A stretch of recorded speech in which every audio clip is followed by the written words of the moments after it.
Good evening and welcome to the channel. Tonight we are on day 13 of the most consequential war the Middle East has seen in a generation. And the word that best describes what is happening right now is catastrophic. Not just in Iran, where more than 1,248 civilians have been confirmed dead, and the internet has been blacked out for over 290 hours. Not just in Lebanon, where 634 people have been killed and over 800,000 have been displaced. Not just in the Strait of Hormuz, which has been reduced to what the International Energy Agency is now calling a trickle, causing the largest oil supply disruption in the entire history of the global energy market. Catastrophic describes the full picture. And tonight, that picture includes Iran firing cluster bombs into Israeli cities. Cluster bomb warheads that burst open at high altitude and scatter dozens of smaller bomblets across a radius of 10 kilometers. Weapons so indiscriminate that they are banned by international convention. Weapons that Israel's own Iron Dome cannot fully intercept, because by the time the warhead opens and the bomblets disperse, they are already raining down across a wide area. It includes Benjamin Netanyahu being directly targeted by Iran in missile strikes aimed at his personal location and his command infrastructure. It includes Trump's ceasefire overtures being rejected not once, but twice, by Iran's foreign minister and by Iran's new supreme leader in his very first statement since taking power. And it includes an IEA warning that global oil supply will plunge by 8 million barrels per day this month alone, a number so large that no emergency reserve release can fully compensate for it. This is day 13, and tonight we are going to walk through every dimension of what is unfolding. Let us begin with the cluster bombs, because this is the development that has caused genuine alarm inside Israel and among military analysts watching this war. Iran has been firing cluster munitions at Israeli cities throughout this war. And on day 13, the scale and confirmed damage of those attacks has come into sharp focus. Israeli police showed journalists outside Tel Aviv a downed cluster bomb that they say Iran fired at Israel. The bomblet, about the size of a mortar round, is capable of holding approximately 2.5 kilograms of explosives. A single ballistic missile warhead can carry 50 to 100 of these submunitions. They are released at high altitude and disperse as they fall freely, spreading across a massive area of the ground below. The IDF confirmed that dozens of missiles of this type have been launched from Iran since the war began. At least 3 Israelis have been killed by cluster bomb attacks so far, including 2 workers at a construction site in central Israel. At least 1,929 Israelis have been wounded in total since February 28th. The reason cluster bombs are so feared and why they are internationally banned under the Convention on Cluster Munitions is precisely the reason they are so effective as a terror weapon. A single missile can cover an area of 10 kilometers in bomblets. Many of those bomblets do not detonate on impact. They sit on streets, in fields, on rooftops, sometimes for years after a conflict ends. They kill and maim civilians long after the military operation that deployed them has concluded. Israel knows this better than almost any country on earth because Israel itself used cluster munitions extensively in Lebanon in 2006, scattering an estimated 4 million unexploded bomblets across southern Lebanese territory. Those bomblets were still killing Lebanese farmers and children years afterward. Now Iran is using the same type of weapon against Israeli cities, and Israeli officials, including Defense Minister Israel Katz and Prime Minister Netanyahu, are publicly condemning the use. The irony is not lost on observers. What is beyond dispute is that Iran's cluster bombs pose a threat to Israeli air defenses that standard ballistic missiles do not. Israel's Iron Dome is designed to intercept shorter-range rockets. It was not built to deal with dozens of submunitions dispersing from a single warhead at high altitude across a 10-kilometer radius. Iran has identified a weakness in Israel's defensive architecture and is exploiting it deliberately. Now let us talk about Netanyahu, because the targeting of Israel's prime minister during this war has been one of the most dramatic and underreported dimensions of what is happening. Iran has made direct attempts to kill Benjamin Netanyahu during this conflict. A missile was fired at the area of Caesarea in Israel, near the Netanyahu family home. Iranian state media explicitly stated that the IRGC fired at Netanyahu's known location. Earlier in the war, when Israeli strikes hit Iran's underground leadership bunker in central Tehran, the IDF said the facility was built for the late Supreme Leader Ali Khamenei and had been used by senior Iranian officials as a command center. The strike, carried out with intelligence guidance using 50 Israeli Air Force jets, targeted the subterranean shelter directly, describing it as an emergency command site for use during wartime. The underground network beneath central Tehran extended across multiple streets and included multiple entry points and meeting rooms. Israel destroyed that bunker before Iran could fully activate it. Iran's response to losing that command infrastructure has been, in part, to attempt to eliminate the man who ordered its destruction. Netanyahu is now conducting this war from secure, undisclosed locations, with Israeli security services operating at the highest alert levels since the conflict began. Netanyahu's position on ceasefire is unambiguous. When Trump publicly suggested last week that the war was very complete and might end soon, Netanyahu broke publicly with his American partner and stated flatly that Israel is not done yet in Iran. He told Fox News that this operation would be a quick and decisive action, but his definition of quick and decisive does not match Trump's. Netanyahu said Iran's leadership is at the weakest point it has been since the Islamic Revolution of 1979, and that this is a once-in-a-lifetime opportunity to remove the clerical leadership and create the conditions for Iranians to form their own democratic government.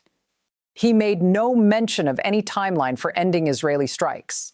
His government rejected Lebanese ceasefire overreach as well. When the Lebanese government, through 5 separate sources confirmed by Axios, proposed direct negotiations with Israel under American auspices for a peace agreement, Israel rejected the outreach. Lebanon is burning. Over 800,000 people are displaced. The country is pleading for diplomacy, and Netanyahu said no.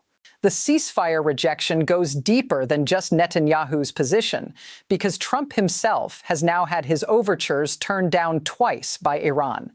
The first rejection came from Iranian Foreign Minister Abbas Araghchi, who told NBC Nightly News in a direct video interview from Tehran that Iran has not asked for a ceasefire, rejected negotiations with the U.S., said Iran was not asking for anything, and declared that Iran was prepared for a U.S. ground invasion.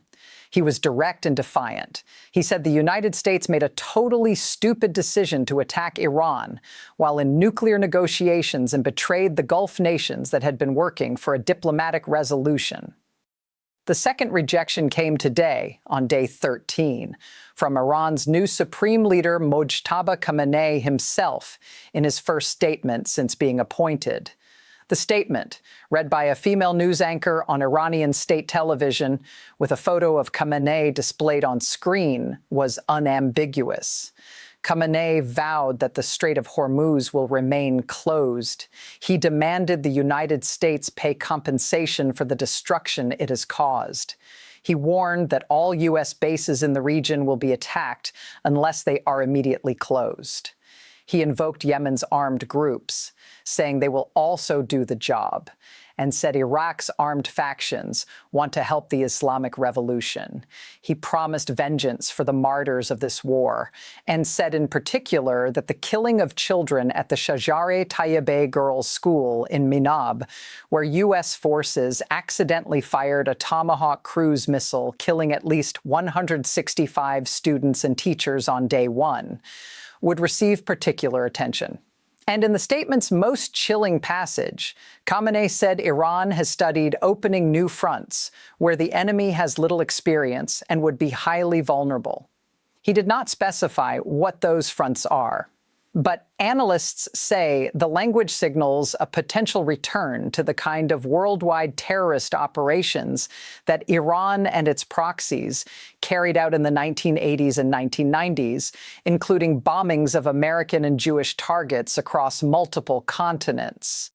A senior advisor to Khamenei, Yahya Rahim Safavi, went on Iranian state television and called Trump, and I am quoting the translation directly, the most corrupt and stupid American president and Satan himself. This is not the language of a government preparing to negotiate. This is the language of a government that has calculated, for reasons we need to understand, that continuing the war serves its interests better than stopping it. Tehran's calculation, as explained by Trita Parsi of the Quincy Institute for Responsible Statecraft in Washington, is that Iran made a mistake when it agreed to the ceasefire that ended June 2025's 12-day war. In that conflict, Iran stopped fighting, and the United States and Israel used the pause to rebuild and prepare for exactly the kind of sustained campaign they are now conducting. Iran believes that if it stops fighting now, the United States will restart the war at a later point under even more favorable conditions for Washington. Tehran's calculation is that the war can only end durably if the cost to the United States rises dramatically, high enough that Washington decides the price of continuing is greater than the price of stopping. That means more dead American soldiers. That means more damaged American bases. That means more economic pain in the United States from oil prices at and above $100 a barrel. Iran is not fighting to win in the conventional military sense. Iran is fighting to make this war so expensive in blood and treasure and economic pain that America blinks first. The economic dimension of Day 13 is staggering in its scale. The International Energy Agency issued its monthly oil market report today, and the language in it is historic in its severity. The flow of crude and oil products through the Strait of Hormuz has been reduced to a trickle, the IEA said. Global oil supply will plunge by 8 million barrels per day this month alone. For context, before the 2022 Russian invasion of Ukraine, the IEA described the disruption to Russian oil supplies as the biggest supply shock since the 1970s. That disruption was around 2 to 3 million barrels per day. What is happening now in the Strait of Hormuz is more than twice as large. The IEA said it is the largest supply disruption in the history of the global oil market. Full stop, no qualification. The largest ever. The emergency release of 400 million barrels from strategic reserves, which was announced yesterday and which represents the single largest emergency release in history, has not been enough to stabilize prices. Brent crude rose back above $100 per barrel again today, the third time in 4 days it has crossed that threshold. The price is up 38% since February 28th when this war began. Iraq has shut down all oil terminal operations at Basra after Iranian attacks hit 2 oil tankers in Iraqi territorial waters, the first such strikes in Iraq's waters since the war began. Saudi Arabia intercepted Iranian drones heading toward the Sheba oil field in the Empty Quarter Desert. Kuwait's electricity grid lost 6 transmission lines after debris from intercepted drones fell on power infrastructure. Dubai Airport was hit by drones wounding 4 people. What Iran has done, with extraordinary strategic discipline, is construct a situation where its military capacity to cause economic pain is actually multiplying even as its purely military capabilities are being degraded by U.S. and Israeli strikes. Iran does not need to win air battles to hurt the global economy. Iran needs tankers to stop moving through Hormuz. Iran needs oil infrastructure in Gulf states to catch fire. Iran needs insurance rates to make tanker transits economically unviable. Iran needs global markets to price in the risk that Hormuz stays closed for weeks or months. And Iran is achieving all of those things right now, simultaneously, on day 13. A single Iranian Shahed drone cost approximately $50,000 to produce. The Patriot interceptors used to shoot it down cost $4 million each. The THAAD interceptors cost $12 million each. Iran is spending $50,000 to force the United States to spend $4 to $12 million. The math, as one analyst told the New York Times, simply is not in America's favor. Iran can sustain this exchange rate of destruction for far longer than America's missile defense stockpiles can keep up with it. And Russia is making Iran's military durability more formidable with every passing day. Western intelligence officials confirmed to CNN earlier this week that Russia is now providing Iran not just with general intelligence about U.S. troop locations, but with specific tactical advice on drone operations, helping Tehran calibrate and target attacks against U.S. and Gulf nation assets in real time. The Kremlin publicly denied sharing intelligence with Iran. Western intelligence says the opposite is true. Meanwhile, the Kremlin, in a separate statement today, said discussions are taking place between Moscow and Washington about ways to cooperate to help stabilize energy markets. In other words, Russia is simultaneously helping Iran attack U.S. targets while offering to help the U.S. manage the economic consequences of those attacks. The Kremlin's ability to play both sides of this war as an active contributor to Iranian military effectiveness and as a diplomatic partner offering energy market stabilization is perhaps the most cynical geopolitical maneuver in this entire conflict.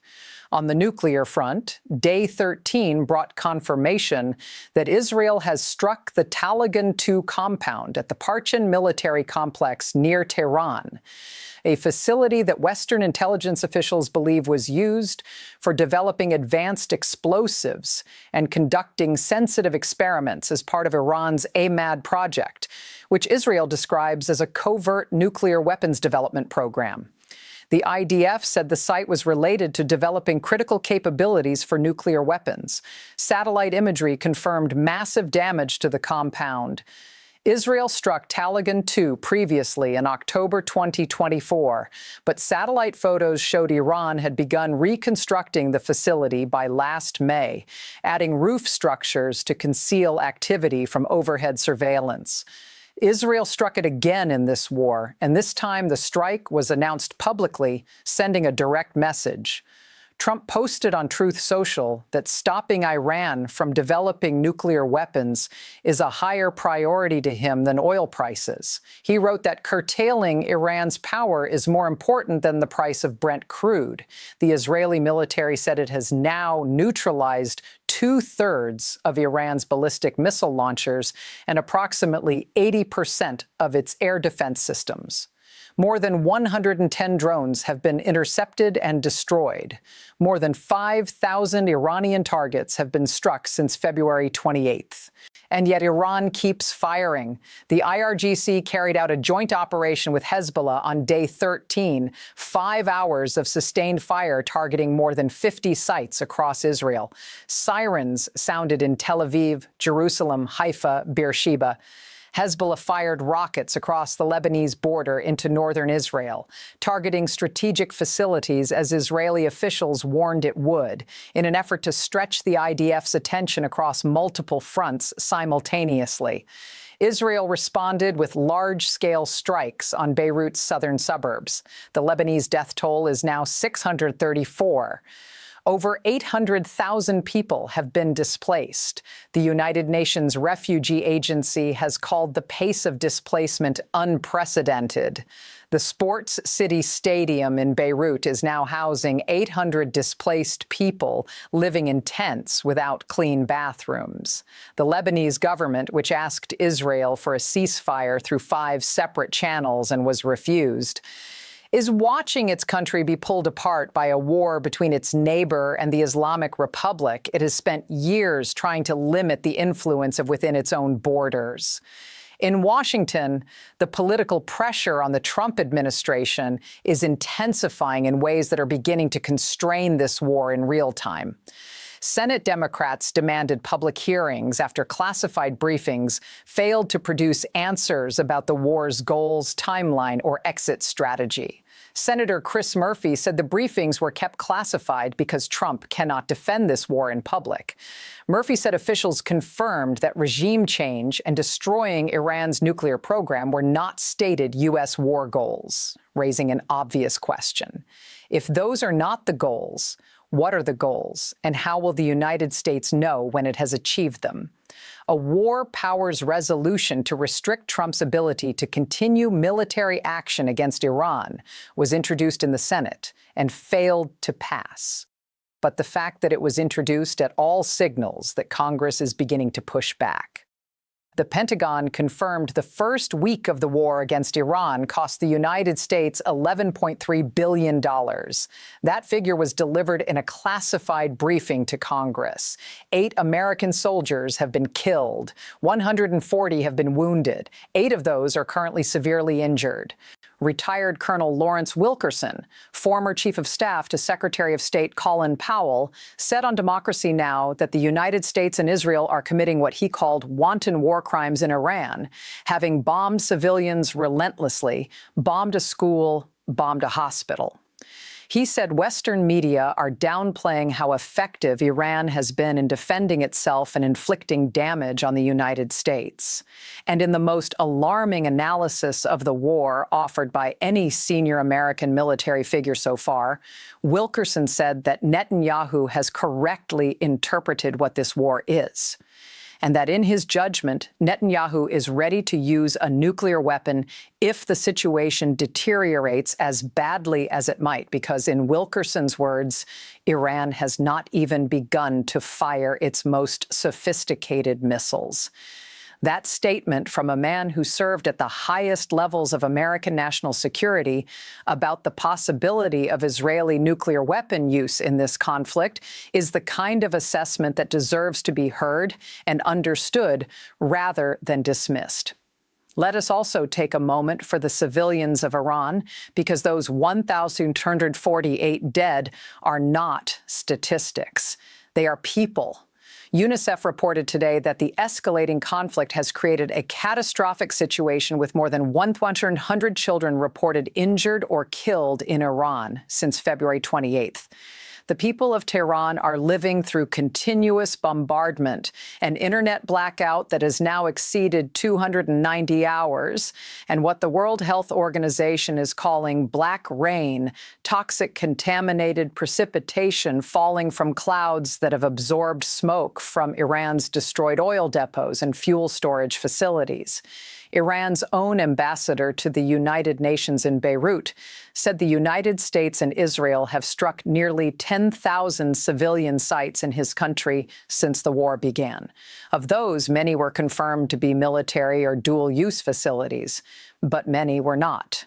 The Minab Girls' School, the residential district of central Tehran, hit in what the Iranian Red Crescent described as a targeted strike on a building where people were sheltering. The historic sites of Isfahan, including Nakshi Jahan Square, the Shah Mosque, and the Ali Kapu Palace, UNESCO World Heritage Sites that were damaged when strikes hit military targets in the area. UNESCO issued a statement urging the protection of Iran's heritage. The war is consuming not just Iran's military infrastructure, it is consuming Iran's history. Now, there is one more development on day 13 that deserves serious attention, and it is the Ghalibaf statement. Mohammad Bagher Ghalibaf, Iran's parliament speaker and a former senior IRGC commander, posted on English-language social media that any aggression against the soil of Iranian islands will shatter all restraint. He wrote that Iran will abandon all restraint and make the Persian Gulf run with the blood of invaders. He wrote that the blood of American soldiers is Trump's personal responsibility. In an earlier post, he said Iran is certainly not seeking a ceasefire. He said the aggressor must be punished and taught a lesson. Ghalibaf is not a fringe figure. He is one of the 3 or 4 most powerful men in Iran right now. He is speaking directly to an American audience in English. And what he is saying is that Iran has not yet used everything it has. that there are escalation steps still available to it, that Iranian islands, presumably Abu Musa and the Tunba Islands at the entrance to the Strait of Hormuz, are red lines, and that the Persian Gulf will become a killing ground for American forces if those lines are crossed. This is day 13 of this war. There is no ceasefire. There are no negotiations. Trump's overtures have been rejected twice. Iran's new supreme leader has spoken for the first time, and his message is that this war continues. The oil market is in the worst disruption in its history. Cluster bombs are falling on Israeli cities. Netanyahu is being hunted by Iranian missiles. 8 American soldiers are dead. And the man who used to be Colin Powell's chief of staff is on television suggesting Netanyahu might reach for nuclear weapons before this is over. The world is watching and holding its breath. Before I hand it back to you, 3 questions for tonight. Question A. Iran has now rejected Trump's ceasefire overtures twice, first from Foreign Minister Araghchi, and now from Supreme Leader Mojtaba Khamenei, who in his very first statement vowed the war continues, Hormuz stays closed, and new fronts may be opened. Do you believe Iran will ever agree to a ceasefire while U.S. and Israeli strikes on Iranian territory are still ongoing? Or does Iran's calculation mean this war only ends when American casualties reach a level that forces Washington to stop? Question B. Iran is firing cluster bomb warheads at Israeli cities, weapons that burst at high altitude and scatter dozens of bomblets across 10 kilometers, weapons that even Israel's Iron Dome cannot fully intercept. Israel itself used cluster munitions in Lebanon in 2006. Now that Iran is using them against Israeli population centers with confirmed civilian deaths, do you think the international community will finally draw a hard line against cluster munition use in this conflict? Or will the same silence that covered their use in Lebanon and Gaza cover their use now? In question C, retired Colonel Lawrence Wilkerson, who served at the highest levels of U.S. national security as Colin Powell's chief of staff, has said on the record that Netanyahu is ready to use a nuclear weapon if this war deteriorates as badly as it might. Does that statement change your assessment of how dangerous this war actually is? Or do you think the threat of Israeli nuclear use is being overstated? Drop your answers below. Share this video if you think people need to know what is actually happening right now, because what is happening right now is unlike anything this region has seen in decades. Subscribe if you have not already. Stay safe out there, and I will see you on the next one.